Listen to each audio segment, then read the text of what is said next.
പ്രകൃതിയുടെ ഒരുപാട് പ്രതിഭാസങ്ങൾ നമ്മൾ കണ്ടിട്ടുണ്ടാവും. പക്ഷേ സച്ച് ആൻ അമേസിങ് പ്ലേസിലാണ് ഇപ്പോൾ നമ്മൾ നിൽക്കുന്നത്. ജക്കാർത്തയിൽ നിന്ന് ഒരു 12 മണിക്കൂറോളം ഡിസ്റ്റൻസിൽ വരുന്ന ഈ ഒരു വെള്ളം നമുക്ക് ശ്വസിക്കാൻ കഴിയൂല.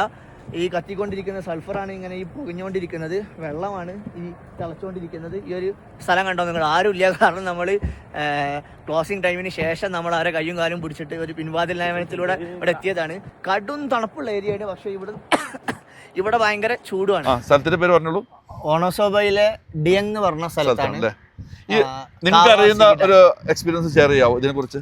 അഥവാ ഇത് അഗ്നിപർവ്വതങ്ങൾ ഉണ്ടാക്കുന്ന ക്രാറ്ററുകളാണ്. ഈ ക്രാറ്ററുകൾ എല്ലാ ക്രാറ്ററുകളും ഇങ്ങനെയല്ല, പക്ഷേ വളരെ റെയറായിട്ടുള്ള ക്രാറ്ററാണ് ഇപ്പം നമ്മൾ കാണുന്നത്. അഥവാ അഗ്നിപർവ്വതങ്ങൾ മൂലം അതിൻ്റെ ആ ഭൂമിയുടെ ചൂട് ഇങ്ങനെ പുറത്തോട്ട് നമ്മൾ ഈ പ്രതിഭാസം കാണുന്നത്. മഴക്കാലത്താണെങ്കിൽ കൂടുതൽ വെള്ളം ഉണ്ടാവും, നല്ല പച്ച വെള്ളമാണ് ഈ തിളച്ചുകൊണ്ടിരിക്കുന്നത്.